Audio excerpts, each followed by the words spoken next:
Get the point. Take a step forward. Sifa tatu au hatua tatu za kuokoka. Hatua ngapi?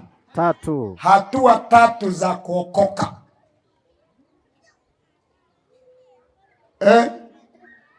Kitabu kile cha Isaya kimeandikwa hivi. Hebu sikiliza. Kitabu cha Isaya 45. Kitabu cha Isaya 45. Soma 19. Ameandika nini? 19, maandiko yanasema. Sikusema kwa siri katika mahali pa nchi ya giza. Anasema sikusema kwa siri katika mahali pa giza. Sikuambia wazao wa Yakobo, wazao wa Ibrahimu, nitafuteni bure. Nitafuteni bure. Mimi Bwana. Anasema mimi Bwana nasema haki. Ninasema haki. Nasema haki. Ninasema haki. Nanena mambo ya adili. Na ninanena mambo ya adili. Mambo ya adili. Jikusanyeni mje. Anasema jikusanyeni muje. Na kukaribia pamoja. Na mkaribie pamoja. Ninyi wa mataifa mliokoka. Ninyi wa mataifa yote mliofanya nini? Mliokoka. Ninyi wa mataifa yote mliokoka. Hawana maarifa wale watu. Sasa sikiliza hii. Mbinguni hakuna binadamu atakayeingia bila kupitia kuokoka. Amina. Wanaokwenda mbinguni ni wale waliookoka. Amina. Baba, mama, kaka, dada, pale unaponitazama, bila kuokoka mbinguni hauendi. Wanaoenda mbinguni ni walokoke peke yao. Amina. Waliokoka peke yao. Hao ndio wanaenda mbinguni. Nauliza swali. Na kama upo hapa, naomba kula yako isiharibike. Somaji wangu, hebu usipoangalie kula. Tunahitaji tupige kula sasa.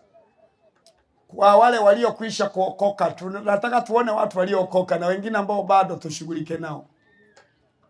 Wangapi wameokoka? Hata Yesu akija leo, kesho, wako tayari kwenda mbinguni.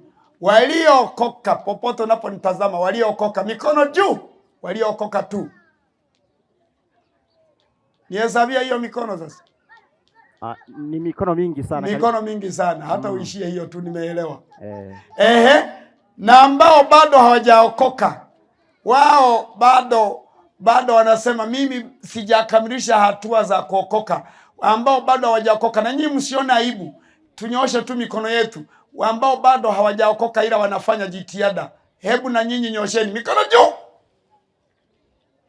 Tumepata wangapi hapa? Na ni mikono mingi lakini haifikii ile ya kwanza. Ya kwanza ni mingi sana. Ndio. Sasa sikilizeni.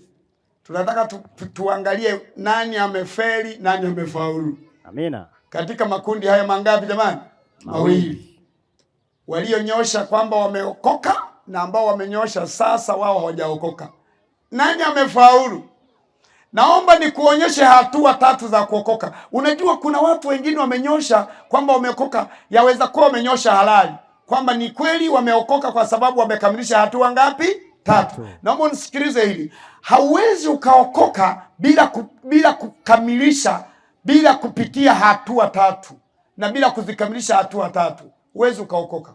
Na usitangazie watu kwamba umeokoka na bado uko hatua ya kwanza. Paka hakikisha umezimaliza zote ngapi?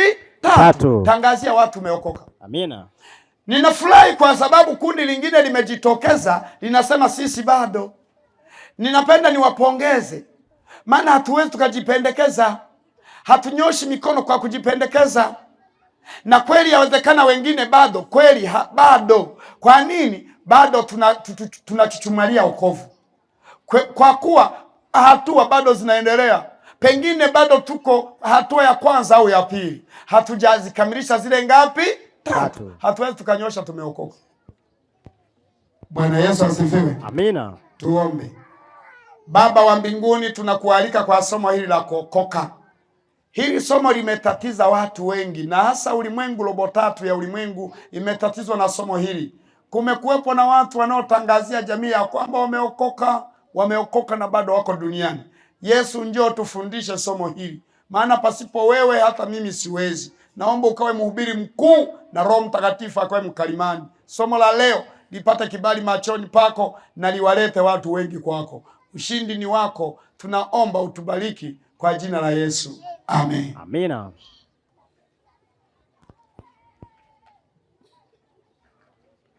Baba yangu, mama yangu, sikiliza somo la leo.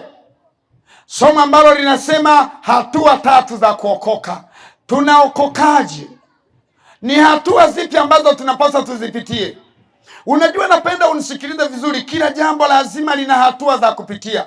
Kila jambo lina hatua za kupitia. Unahitaji kujenga nyumba, lazima uanzie ununue kiwanja kwanza. Utaijenga wapi bila kununua kiwanja? Na unaponunua kiwanja, unaanza kufyatua tofali kwanza. Hizo zote ni hatua za kujenga.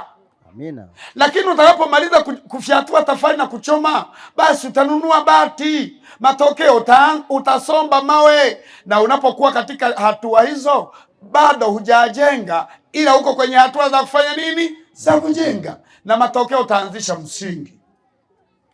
Somo la leo linasema hatua za kufanya nini jamani? Za kuokoka. Hatua namba 1, kitabu cha Yohana 13:16. Soma wewe. Yohana sura ya 3:16, maandiko la 16 ameandika hivi. Kwa maana jinsi hii Mungu amempenda ulimwengu hata akamtoa mwanawe pekee, ili kila mtu amwaminie asipotee, bali wote awe na uzima milele. Wote wawe na uzima wa nini? Wa milele. Hiyo ndio naomba usevu kichwani hiyo. Hiyo ndio hatua ya kwanza ya kufanya nini jamani? Ya kuokoka. Hatua namba 1 ya kuokoka ni kumwamini Yesu. Amina. Na ndio maana tuko hapa Mwanzugi, Igunga, Tabora, tunaihubiri Injili, watu wamwamini nani? Yesu. Na unapomwamini Yesu, umeanza hatua namba 1 ya kufanya nini? Ya kuokoka. Sio kwamba umwamini tu alafu jiwekee tiki umeokoka. Utakuwa umefeli. Lile fungu la 17 ameandika hivi. 17 inasema. Ameandika hivi. Maana Mungu hajamtuma ulimwenguni ili kuhukumu ulimwengu, bali ulimwengu uokolewe katika yeye. Fungu la 18. Amwaminie mwana wa Mungu hahukumiwi, asiyeamini amekwisha kuhukumiwa. Kwa nini? Kwa sababu hakuliamini jina la mwana pekee wa Mungu. Wa Mungu. Baba yangu, popote nako nitazama, mama, kaka, dada, hapo hatua ya kwanza ya kuokoka ni kumwamini nani? Yesu. Hatua ya kwanza ya kuokoka ni kumwamini Yesu. Amina. Na ninawaalika watu wote wa Mwanzugi jioni ya leo na katika mahubiri haya, mwaminini Yesu. Amina. Wapendwa, tumwamini Yesu. Amina. Hiyo ndiyo hatua ya kwanza ya kuokoka. Amina. Lile fungu la 36 msomaji ameandika hivi. 36 maandiko yanasema. Sikiliza vizuri. Amwaminie mwana. Yuko na uzima milele. Atakuwa na uzima wa nini? Uzima milele. Asiyemwamini mwana hataona uzima, bali ghadhabu ya Mungu inamkalia. Kwa hiyo ili kuepukana na hasira ya Mungu, popote unakonisikiliza, mwamini nani? Yesu. Mwamini Yesu. Mwamini Yesu. Na wiki inayokuja kama sio Ijumaa itakuwa Jumamosi, tuna ubatizo. Mwamini Yesu baba. Acha kuishi bila Yesu. Acha maisha ya bila Yesu. Mwamini Yesu mama. Na ukimwamini Yesu, hata ndoa yako inakuwa salama. Biashara yako inakuwa salama. Kazi za mikono yako zinakuwa salama. Mwamini Yesu. Yohana 20 ile fungu la 31 ameandika hivi. Sikiliza hii. Yohana 20:31. 31 ameandika hivi. Neno la Mungu linasema. Ameandika nini? Na Mungu anasema hivi. Lakini hizi zimeandikwa. Zote zimeandikwa hizo. Ili mpate kuamini ya kwamba. Ili tuamini ya kwamba Yesu ndiye Kristo. Huyo ndio Kristo. Mwana wa Mungu. Mwana wa Mungu. Na kwa kuamini muwe na uzima. Na kwa kumwamini Yesu muwe na uzima kwa jina lake. Tuwe na uzima kwa jina lake. Kumwamini Yesu ni kupata uzima wa milele. Amina. Hiyo ndio hatua ya kwanza ya kufanya nini jamani? Ya kuokoka. Hiyo ndio hatua ya kwanza ya kufanya nini huko nyuma? Ya kuokoka. Ya kuokoka. Mwamini Yesu. Amina. Lakini unapomwamini Yesu, usijitangazie kwamba umeokoka. Ile ni hatua. Ni sawa nilivyotangulia kusema. Unapotaka kujenga nyumba, kuna hatua za kupitia. Kabla nyumba haijafanya nini? Haujajenga. Lazima ununue kiwanja. Huwezi ukajenga nyumba bila kiwanja. Na unapomaliza kununua kiwanja, lazima utafyatua tofali, lazima utasomba mawe. Zote hizo ni hatua za kufanya nini? Za kujenga. Ila kujenga bado. Na wengine unaweza ukanunua kiwanja, kafyatua tofali, kasomba mawe, lakini nyumba isijengwe. Kwa hiyo anza kuelewa hatua na kitu chenyewe. Sikiliza hatua namba 2. Leo namaliza tu mapema. Amina. Kabla ya mvua. Amina. Bado ninaweza kuja hapo mapema. Naomba unisikilize vizuri. Ninaenda kukuonyesha hatua namba 2 ya kufanya nini jamani? Ya kuokoka. Kitabu cha Marko 16. Fungu la 15. Marko 16. Fungu la 15. Neno la Mungu linasema hivi. Imeandikwaje? Linasema hivi. Akawaambia, nendeni ulimwenguni mote. Nendeni katika ulimwengu wote. Mkahubiri Injili kwa kila kiumbe. Aaminie na kubatizwa. Na kufanywaje? Na kubatizwa ataokoka. Asiamini atahukumiwa. Hatua ya pili ya kuokoka mama ni kubatizwa. Amina. Na ndio maana tuko hapa Mwanzugi tunaihubiri Injili. Watu wamwamini Yesu, na wakimwamini Yesu kinachofuatia wafanyweje? Wabatizwe. Unapobatizwa umefika hatua ya pili ya kuokoka. Amina. Ila bado hujafanya nini? Hujaokoka. Sasa kile kinachopoteza watu wengine leo duniani ni Kiswahili. Maana mtu anaposoma fungu hili kwamba nendeni mkahubiri Injili kwa kila kiumbe, aaminie na kubatizwa ataokoka, mtu anaelewa kwamba kumbe kule kumwamini tu Yesu na kubatiza na kuokoka hapo hapo. Sivyo hivyo. Waulize walioenda shule. Kule shuleni tulijifunza matumizi ya lugha, matumizi ya maneno.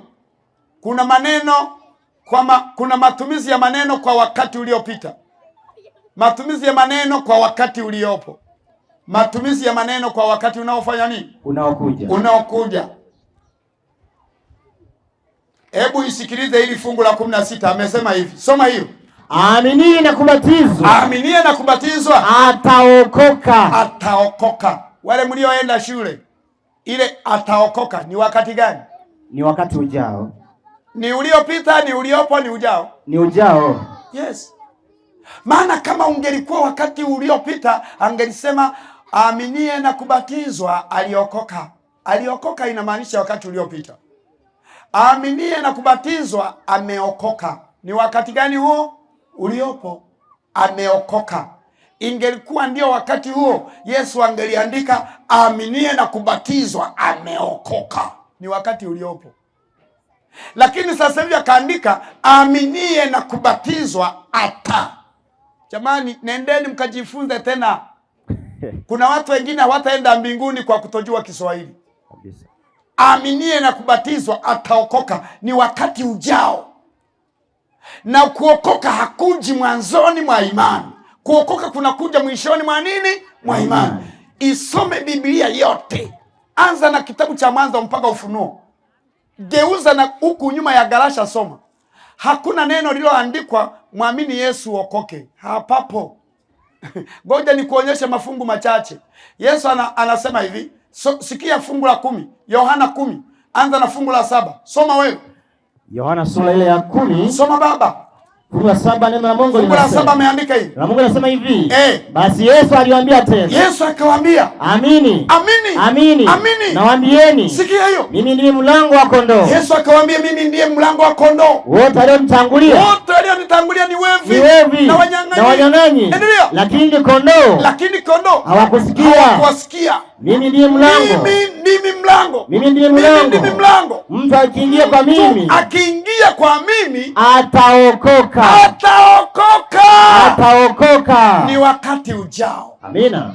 Hakuna mahali ambapo Yesu alisema mtu akiniamini ameokoka. Tafuta Biblia yote. Rafiki zangu, watu wa Gunga, watu wa Mwanzugi, acheni kudanganywa. Na kama mlidanganywa basi yafanyaje? Yatosha. Huu ni wakati wako wa kuelewa. Amina. Tumia wakati huu mama kuelewa. Amina. Tumia wakati huu baba kuelewa. Amina. Popote unakonitazama tumia wakati huu kuelewa. Acheni kudanganywa. Hatuwezi tukamwamini Yesu na siku hiyo tukaokoka. Elewa maana ya neno kuokoka. Kuokoka ni kushinda. Kwa maana nyingine au kwa Kiswahili kingine, mtu aliyekuwa anakimbiza kitu halafu akakiacha, ameokoka, ameshinda. Kuokoka ni kutoka maeneo ya ajali. Baba, mama, isikilize Biblia. Sikiliza hii Biblia. Hakuna mahali palipoandikwa kumwamini Yesu unapomwamini umeokoka. Biblia imeandikwa hivi, aaminie na kubatizwa atafanya nini? Ataokoka. Ataokoka. Yesu akawaambia, mtu aingiaye kwa mimi ataokoka. Paulo anamwambia yule mkuu wa gereza, Matendo 16 ile fungu la 31. Soma baba yangu, anzia 30. Soma wewe. Matendo 16 kuanzia aya 30, maandiko yanasema. Ameandika hivi. Kisha akawaleta nje. Akasema, huyo ni mkuu wa gereza, anawaleta nje wale mitume wa kina Paulo waliokuwa wamefungwa, wakamuomba Mungu na milango ya gereza ikafanya nini jamani? Ikafunguka. Asubuhi akawaleta nje. Akasemaje? Bwana zangu, yanipasa nifanye nini nipate kuokoka? Akauliza, bwana zangu, inanipasa nifanyeje ili nipate kuokoka? Wakamwambia. Walimwambiaje? Mwamini Bwana Yesu. Mwamini Bwana Yesu. Mwamini Bwana Yesu. Marisa. Nawe utaokoka. Na wewe utaokoka. Utaokoka. Pamoja na nyumba yako. Basi. Utaokoka. Sio kwamba mwamini Bwana Yesu na wewe umeokoka. Naomba rafiki yangu kielewe Kiswahili. Kitabu kile cha Warumi 10 lile fungu la 13 ameandika hivi. Sikiliza hii. Warumi sura ile ya 10 fungu la 13 maandiko yanasema hivi. Kwa kuwa kila atakayelitia jina la Bwana atafanyaje? Ataokoka. Hayo ndio nataka uone yatamka kabisa, watu wanayaelewa. Amina. Sio kwamba ame. Kila atakayelitia jina la Bwana Yesu, atakayeliamini jina la Bwana Yesu atafanya nini bana? Ataokoka. Baadaye endelea. Basi wamwiteje yeye asiyemwamini? Endelea. Tena waaminije yeye asiyemsikia? Tena amsikieje pasipo mhubiri? Tena wahubirije wasiopelekewa? Kama ilivyoandikwa, ni mizuri kama nini miguu yao wahubiriwa habari njema, habari ya mema. Basi tupo hapa kwa ajili ya kuhubiri habari njema. Amina. Watu wamwamini nani jamani? Wamwamini Yesu. Halafu siku Yesu anapokuja wafaulu. Amina. Kuokoka ni kufaulu. Amina. Kuokoka ni kushinda. Amina. Lile fungu la 9 ameandika hivi. Hebu sikiliza fungu la 9. Fungu la 9 nasema, kwa sababu ukimkiri Yesu kwa kinywa chako ya kuwa ni Bwana, na kuamini moyoni mwako ya kuwa Mungu alimfufua katika wafu, utaokoka. Umeisikia hiyo? Utaokoka. Sio umeokoka. Kwa hiyo rafiki yangu, eleweni Kiswahili. Amina. Maana Kiswahili kingine nacho kimechanganya. Watu wanaposoma tu ya kwamba mtu akimwamini Yesu ataokoka, yeye anaanza baada tu ya kuamini anaanza kutangazia nimeokoka. Amna. Ili okoke pitia kwanza hatua ngapi? 3. Kamilisha hatua 3. Na nimekwambia hatua ya kwanza ya kuokoka, mwamini nani? Yesu. Hatua ya pili ya kuokoka, kubali kufanywaje? Kubatizwa. Bwana Yesu asifiwe. Amina. Na tunaombea mahubiri haya tubatize watu wengi. Amina. Watu wamwamini Yesu wabatizwe. Amina. Wangapi wanasema mahubiri haya watu wengi wabatizwe? Mikono juu. Wote na wengi watabatizwa. Amina. Hata kama usiponyosha wewe, malaika wengi wamenyosha. Amina. Watabatizwa. Lakini unapobatizwa bado uko kwenye hatua za kuokoka, hujakamilika bado. Nataka nikuonyeshe hatua ya 3 ya kuokoka na ya mwisho. Ukikanyaga hii hatua namba 3, unawekewa tiki. Wewe umefanya nini? Umeokoka. Ukikanyaga ile hatua namba 3. Namba 3. Hatua ya 3 ya kufanya nini? Ya kuokoka. Sikiliza. Kitabu cha Ufunuo anaanza kusema hivi. Sikiliza Ufunuo 12 fungu la 7. Ufunuo 12 fungu la 7. Neno la Mungu linasema. 12 fungu la 7 andiko anasema. kulikuwa na vita mbinguni. Palikuwepo na vita mbinguni. Mikaeli malaika zake wakapigana na yule joka. Yule joka naye akapigana nao pamoja na malaika zake. Nao hawakushinda. Wala mahali pao hapakuonekana tena mbinguni. Shetani akashindwa. Yule joka akatupwa. Ameshindwa. Yule mkubwa, Sikia, nyoka wa zamani aitwa Ibilisi na Shetani, wakamshinda. Audanganya ulimwengu wote. Akatupwa hata nchi. Na malaika zake wakatupwa pamoja naye. Nikasikia sauti kuu mbinguni. Ndipo nikaisikia sauti kuu wapi? Mbinguni. Baada ya pambano kuisha, sauti ikasikika mbinguni ikasemaje? Ikisema, sikia, sasa kumekuwa wokovu na nini? Na nguvu na nini? Na ufalme wa Mungu wetu. Na mamlaka ya Yesu Kristo wake. Kwa maana ametupa chini mshtaki wa ndugu zetu. Ameshindwa. Yeye awashtakie mbele za Mungu wetu. Ameshindwa mchana na usiku. Shetani huyo. Endelea. Nao wakashinda kwa damu ya mwana kondoo. Isome vizuri. Nao wakamshinda. Nao wakamshinda kwa damu ya mwana kondoo. Wakamshinda kwa damu ya mwana kondoo. Na kwa neno la ushuhuda wao. Ambao hawakupenda maisha yao. Hawakupenda maisha yao hata kufa. Wakamshinda. Ndipo akatupwa. Endelea. Kwa hiyo shangilieni enyi mbingu nanyi mkaao ole wa nchi na bahari. Sikia, kwa maana yule Ibilisi ameshuka kwenu mwenye ghadhabu nyingi, akijua ya kuwa ana wakati mchache tu. Hatua ya tatu ya kuokoka ni kuvumilia katika pambano. Amina. Vumilia katika pambano. Amina. Rinda imani mpaka mwisho. Amina. Mbinguni walipambana mpaka mwisho. Amina. Na waliposhinda walishangilia ushindi, wakatangazia mbingu, sasa shangilieni, shangilieni enyi mbingu nanyi mkao humo, ole wa nchi na nini na bahari. Walishangilia ushindi, wakatangazia sayari zote tumeshinda, wakasema tumeokoka, maana adui ametupa wapi? Chini. Ametupa chini. Sasa wewe unaporukaruka duniani umeshinda, shetani ametupa wapi? Maana Petro wa kwanza ameandika hivi 5 fungu la 8. Petro wa kwanza 5 fungu la 8. Fungu la 8 ameandika hivi. Neno la Mungu linasema, muwe na kiasi. Muwe na kiasi na kukesha. Kesheni. Kwa kuwa mshtaki wenu Ibilisi. Jamani, shetani kama simba ungurumaye. Anazunguka. Kama simba ungurumaye. Anazunguka. Akitafuta mtu. Akimtafuta binadamu. Ameze. Amtafuta mtu amfanye. Ameze. Jamani, vita imeisha, inaendelea. Bado inaendelea. Pambano limeisha, linaendelea. Kule nyuma pambano limeisha, linaendelea. Sasa mbona unatangazia watu umeokoka? Umeokoka nini sasa? Bado mnakimbizana na lisimba. Bado hata hujafika nyumbani wala hujafunga mlango, lisimba liko hapo linakaribia kukukamata, halafu uanze kurukaruka. Nimeokoka. Umeokoka bado unakimbizana na simba? Una akili wewe? Bado uko ndani ya uwanja wa simba. Simba anakuzungukia masaa yote, dakika zote, sekunde zote, akitafuta maisha yako kuyaangamiza, halafu unasema umeokoka. Naomba hili ulielewe. Dunia hii ni uwanja wa pambano. Tuko kwenye uwanja wa mapambano.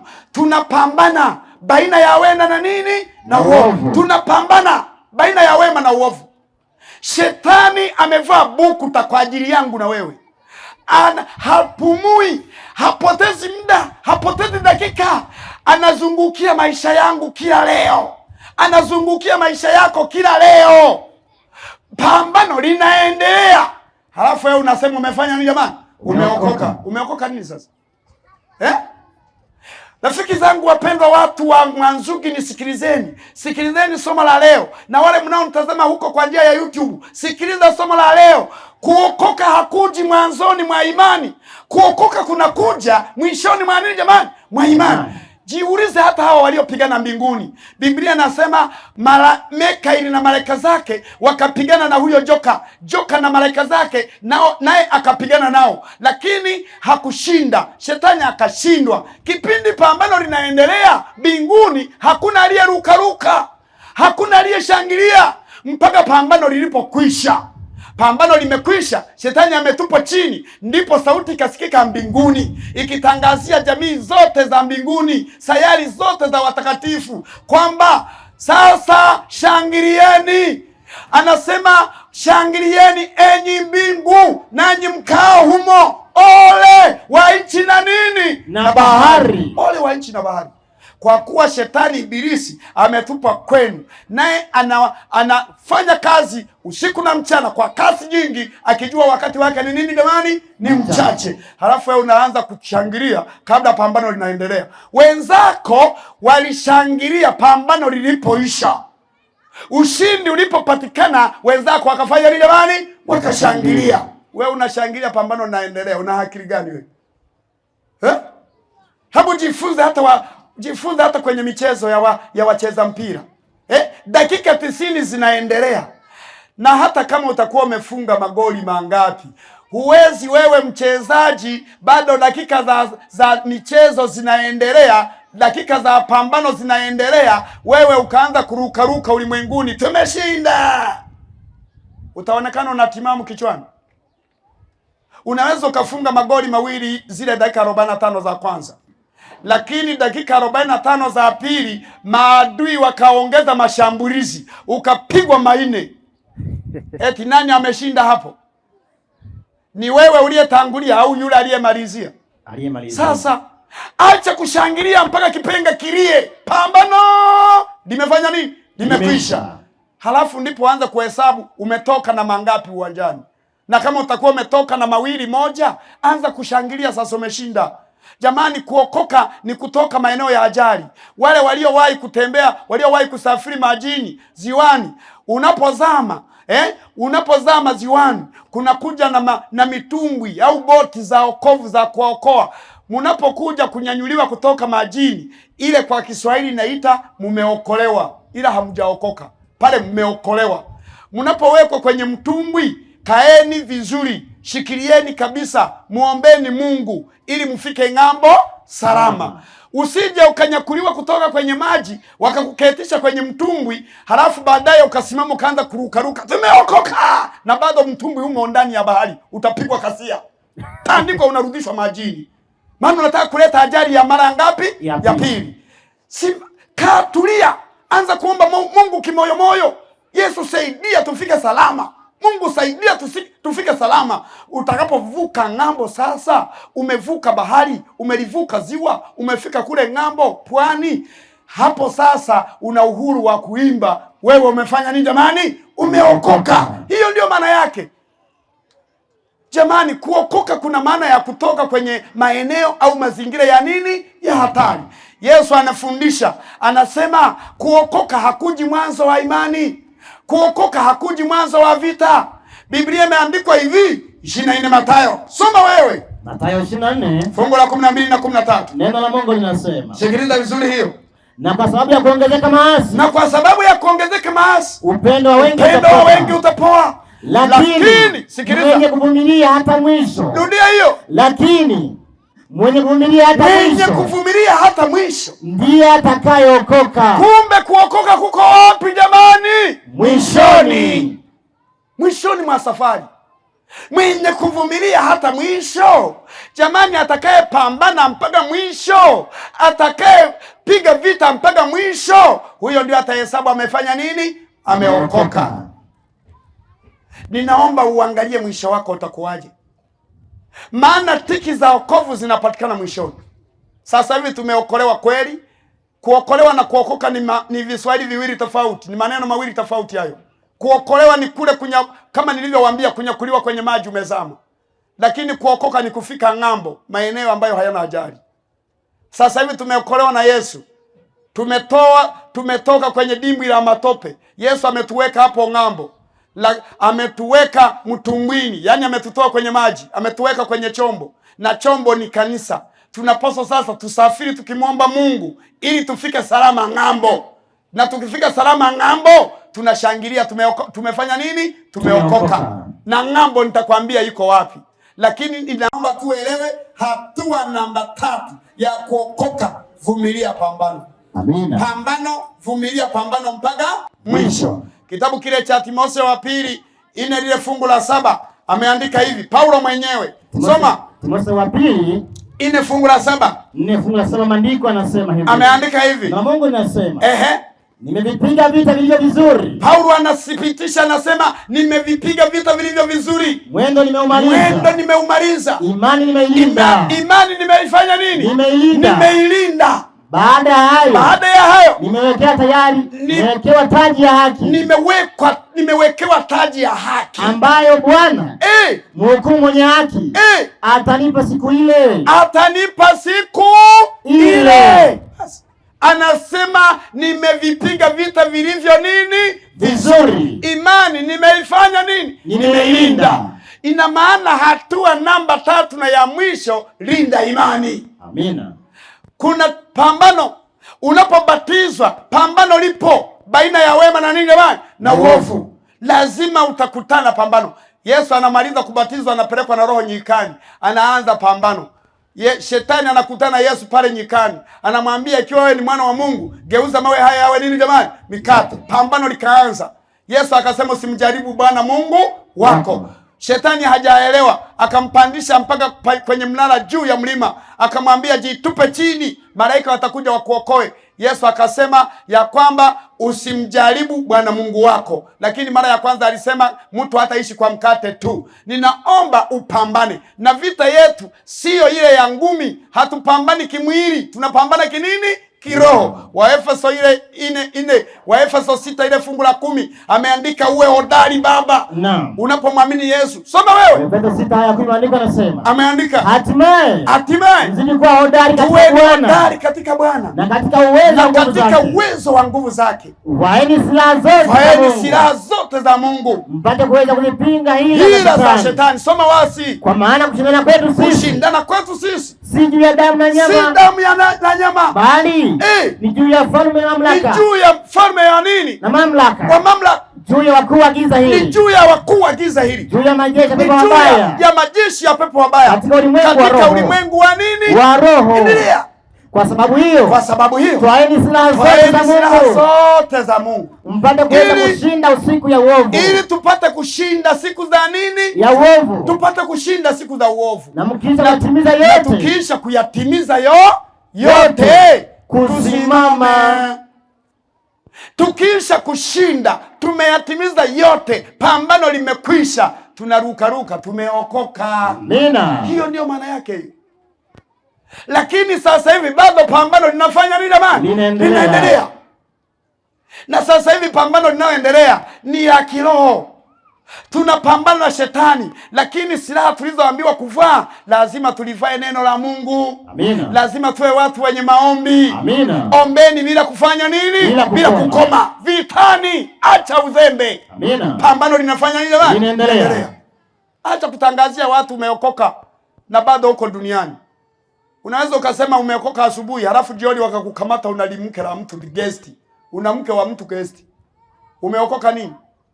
Asubuhi unatangazia watu nimeokoka, nimemwona Bwana, halafu jioni wanakukuta unapiga mke wako. Una akili? Umeokokaje bado unapiga mke? Kipindi kingine unatukana watu.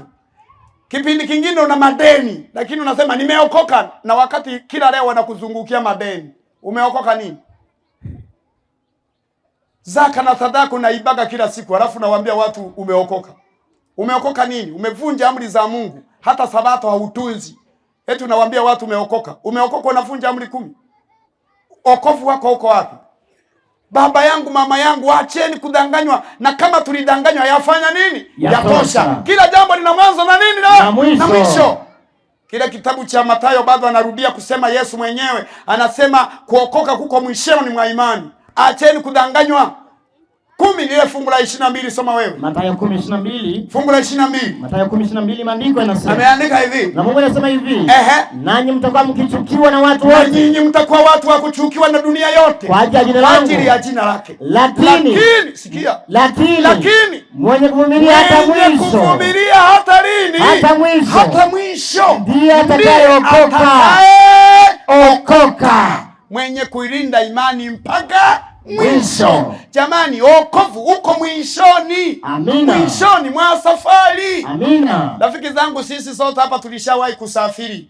Kila unapohitaji kusafiri, hauwezi ukashtukia tu umefika Mwanza. Hauwezi. Lazima uanze kwanza ufue nguo, halafu uandae kama ni begi, uandae, halafu uende stendi ukakate nini? Tiketi. Hizo zote ni hatua za kusafiri. Unapomaliza kukata tiketi, unasubiria gari. Gari likija, unapanda. Unaonyeshwa siti yako na kaa. Unapokaa kwenye gari, sio utangazie watu sasa umefika Mwanza. Itakula kwako. Unaweza ukafika Mwanza umekufa.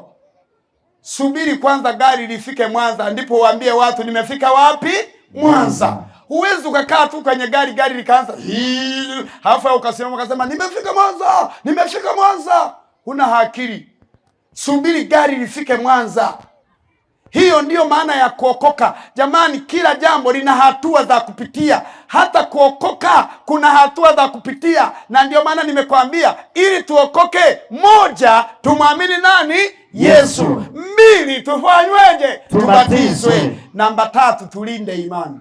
Amina. Linda imani yako baba. Na Yesu atakapokuja, Biblia imeandikwa hivi, Isaya 25 fungu la 9. Tuanzie fungu la 8.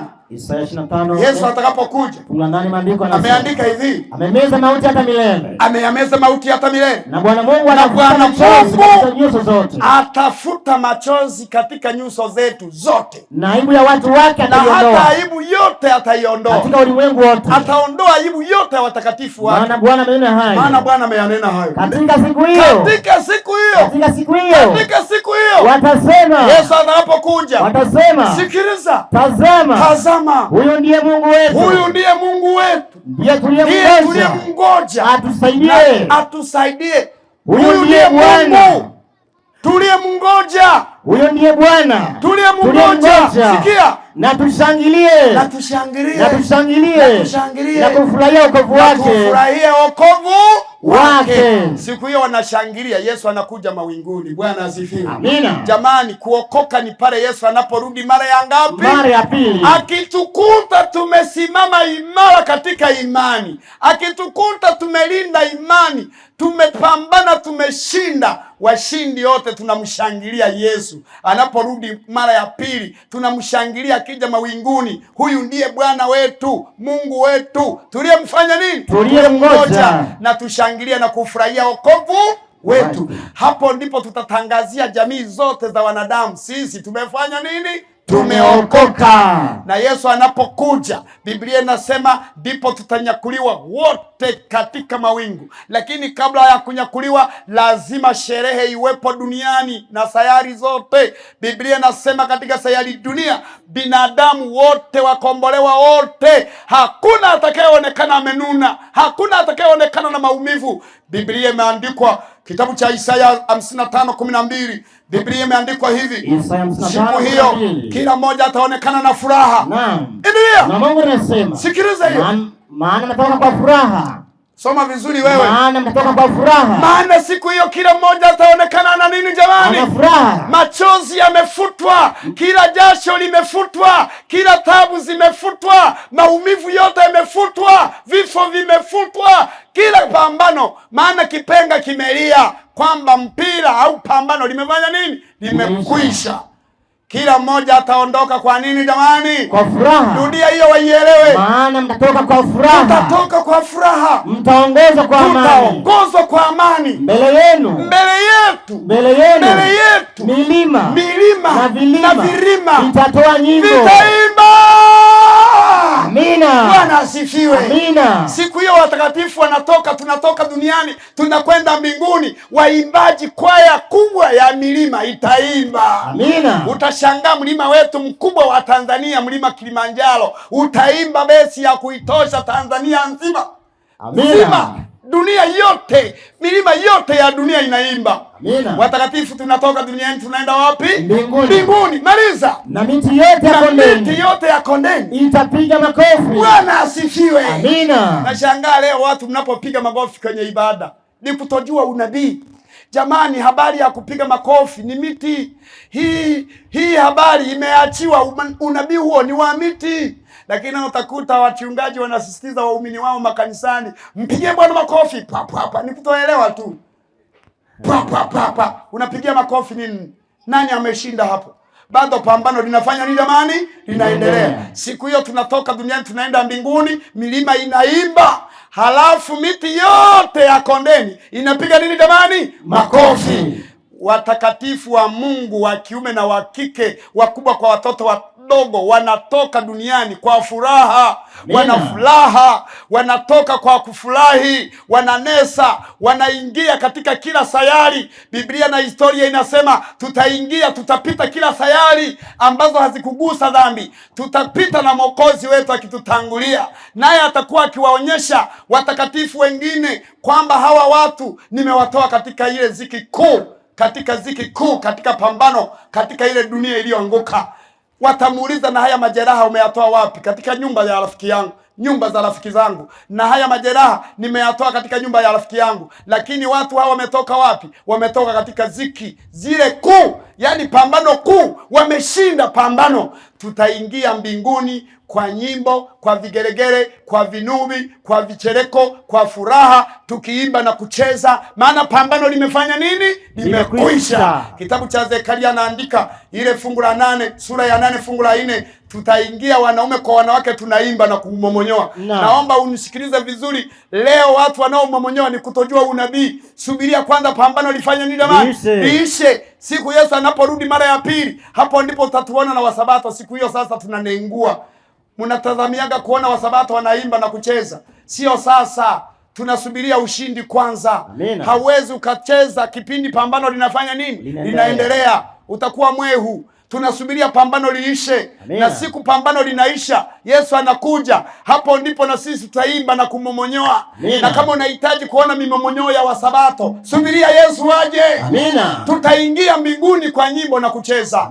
Fungu la 4 ameandika, Bwana majeshi asema hivi. Anasema nini? Wazee wanaume, sikiliza hiyo, na wazee wanawake, sikia, watakaa tena katika njia za Yerusalemu. Wao watakuwepo kwenye njia za Yerusalemu. Kila mmoja ana mkongojo wake mkononi. Wamekaa, hawajui kucheza wao, wamezeeka mno. Kwa kuwa ni mzee sana. Endelea. Na hizo njia za mji zitajawa wavulana. Zitajawa na wavulana. Na wasichana. Wakicheza. Wakifanya nini? Wakicheza. Tutaingia mbinguni kwa nyimbo na kufanyaje? Na kucheza. Njia zote za Yerusalemu zitajawa wavulana na wasichana wakimwimbia Yesu, wakifurahi, wakiimba na kufanya nini? Na kucheza. Maana pambano limefanyaje? Limekwisha. Kile kitabu cha Cheche za Uasi kimeandika maneno machache haya. Naomba uyasikilize. Ile ukurasa wa 35. Soma ukurasa wa 35 hapo. 35 ukurasa wa kitabu hicho. Ameandika hivi. Sikiliza vizuri hayo. Inasema hivi. Maneno machache. Je, mtu anaweza kusema ameokoka tayari akiwa yuko hapa duniani? Mtu anaweza akasema ameokoka bado yuko duniani? Wokovu ni nini? Hivi wokovu ni nini? Unakamilika wakati gani? Hivi wokovu utakamilika lini? Ni vigumu kusema. Sasa hiyo ndio naomba usikilize hiyo. Ni vigumu kusema. Ni vigumu kusema umeokoka. Umeokoka kikamilifu. Umeokoka kikamilifu ikiwa ungali bado duniani. Bado watu hawajaelewa hiyo.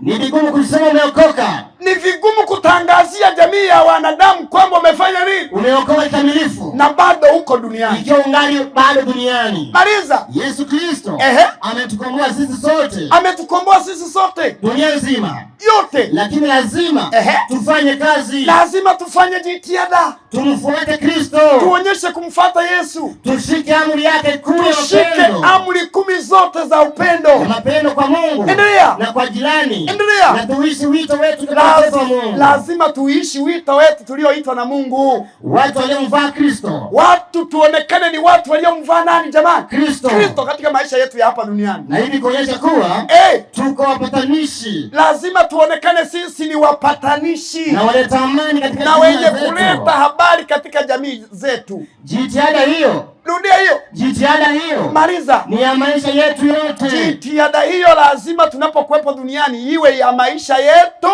yote. Maliza. Wokovu ni muungano ulio hai. Wokovu ni muungano ulio kamili na Mungu. Tunasema tumeokoka pale tu. Hiyo ndio nataka uirudie.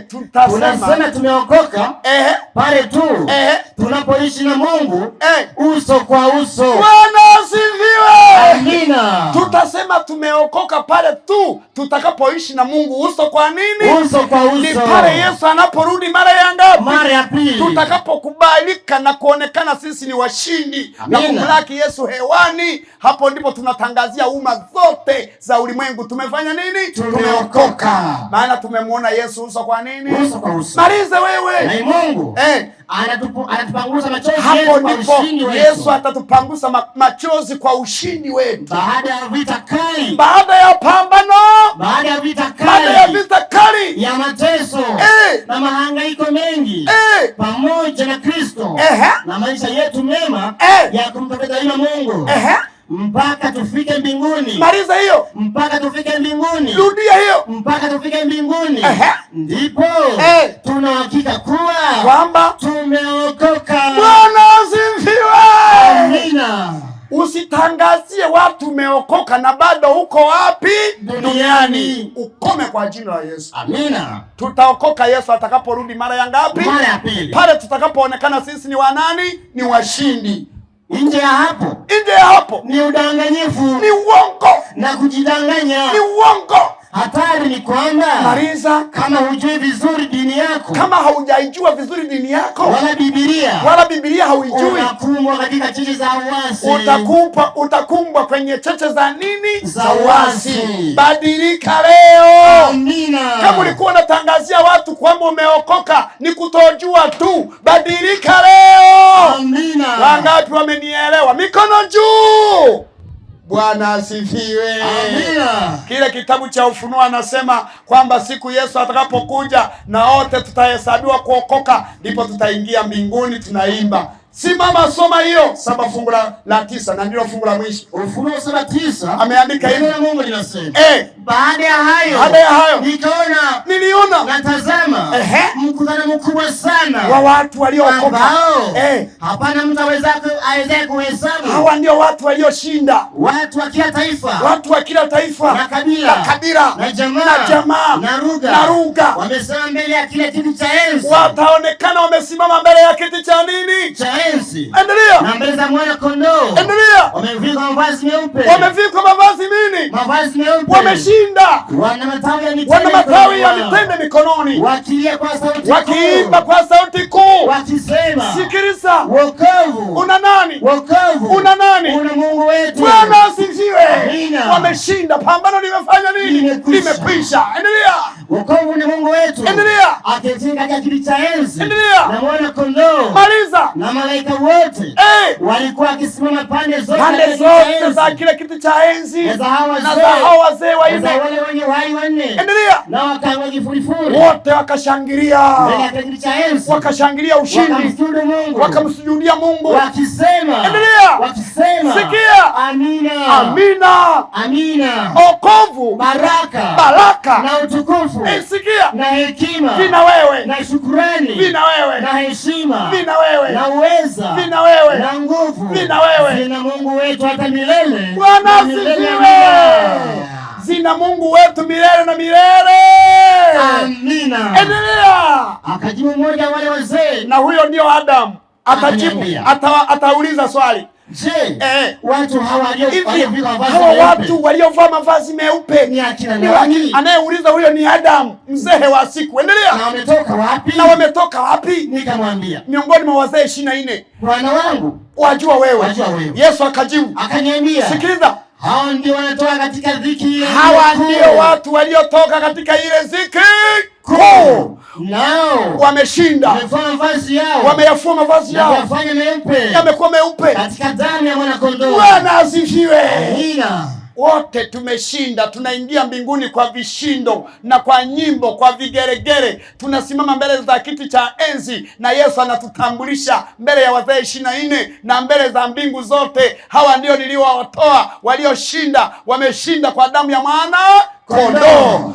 Pambano limefanya nini? Limekwisha. Ndipo umma zote zitangaziwe, sisi tumefanyaje? Tumeokoka. Bwana asifiwe. Amina. Na kama ulikuwa umedanganywa, yafanyaje? Yatosha. Badilika leo. Amina. Wangapi wamenielewa? Mikono juu. Simameni tuombe. Amina. Amen. Hallelujah. Amen. Hallelujah. Amen. Amen. Amen. Amen. Hallelujah. Amen. Hallelujah. Amen. Hallelujah. Amen. Bwana asifiwe. Amina. Mshike mkono jirani yako, mwambie shinda kwa jina la Yesu. Shinda kwa jina la Yesu. Tutashinda kwa jina la Yesu. Tutashinda kwa jina la Yesu. Wangapi wanasema Yesu nisaidie nionekane miongoni mwa watakao shinda unaporudi mara ya pili, na mimi niliukeruke nimeokoka miongoni mwa washindi. Mikono juu. Get the point. Take a step forward.